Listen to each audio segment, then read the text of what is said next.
आप सबका स्वागत है आपके अपने चैनल महाअध्ययन पर। वीडियोस को लाइक करें और चैनल को सब्सक्राइब नहीं किया तो प्लीज जल्दी से चैनल को सब्सक्राइब कर दीजिए।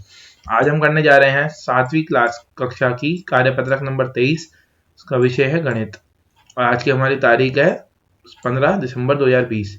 आज हम पढ़ेंगे ठोस आकारों का चित्रण। हमसे कुछ कहा गया है, अपनी पुस्तक को किसी मेज या जमीन पर रखिए और इसके चारों तरफ रेखा खींचिए। क्या आप इस रेखाओं को से घिरी बंद आकृति को उठा सकते हैं? इस आकृति की विमाएं कितनी हैं? अब हम इसका ऑब्वियस सी बात है, अगर हम रेखा खींचेंगे कहीं मेज पे रखकर पुस्तक की तो हम उसे उठा कर नहीं सकते हैं। तो हम इसमें फिर आगे हमें कहा गया है, हाँ इस आकृति की केवल लंबाई और चौड़ाई, इसकी कोई मोटाई या ऊंचाई या गहराई नहीं है, इसलिए आप इसे नहीं उठा सकते।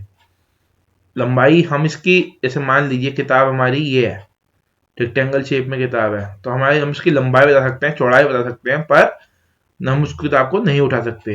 इस प्रकार की आकृतियों को द्विविमीय आकृति मतलब 2D कहते हैं।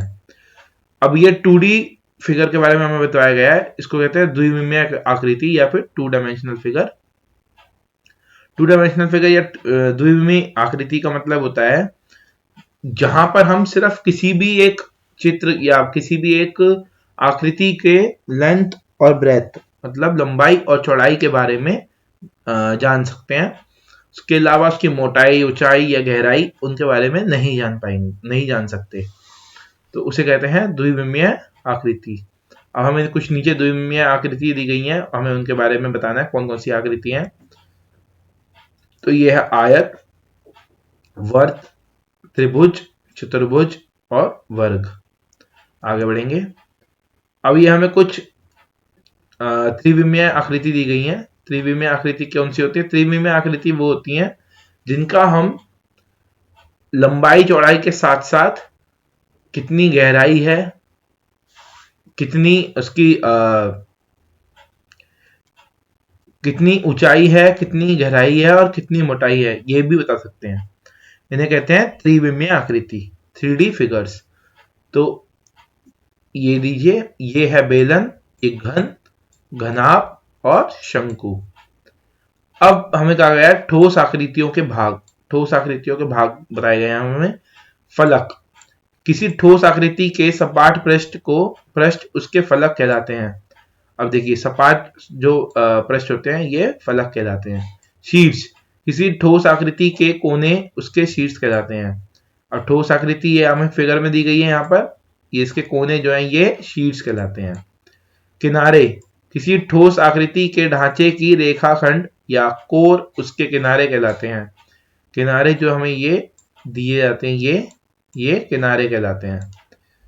आगे बढ़ेंगे। जाल के बारे में बोला गया, हमें बताया गया जाल एक वह आकृति है जो किसी ठोस आकृति को खोलने पर प्राप्त होती है।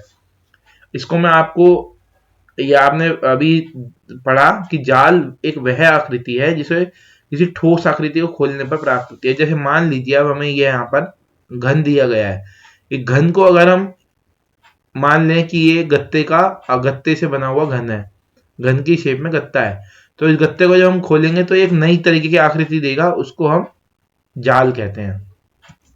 आगे बढ़ेंगे।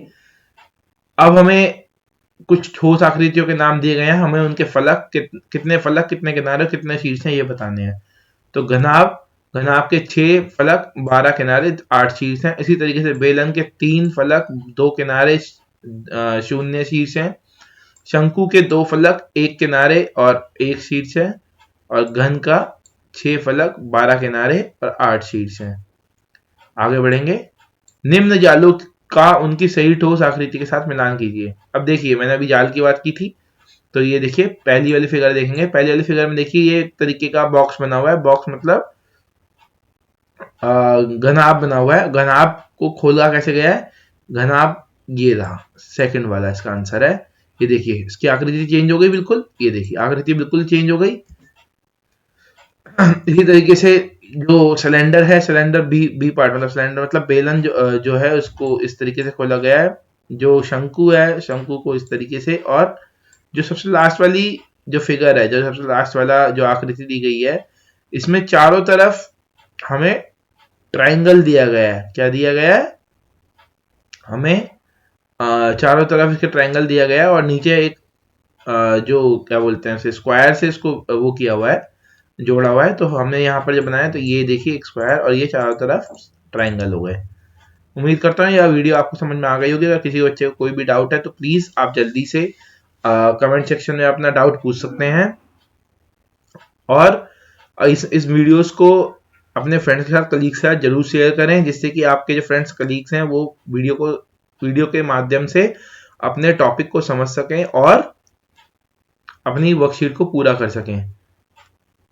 और चैनल अभी तक सब्सक्राइब नहीं किया है तो प्लीज जल्दी से चैनल को सब्सक्राइब कर दीजिए और बेल आइकन दबाना बिल्कुल भी ना भूलें, जिससे कि आपको हमारी नई वीडियोस का नोटिफिकेशन सबसे पहले मिल सके। Thank you.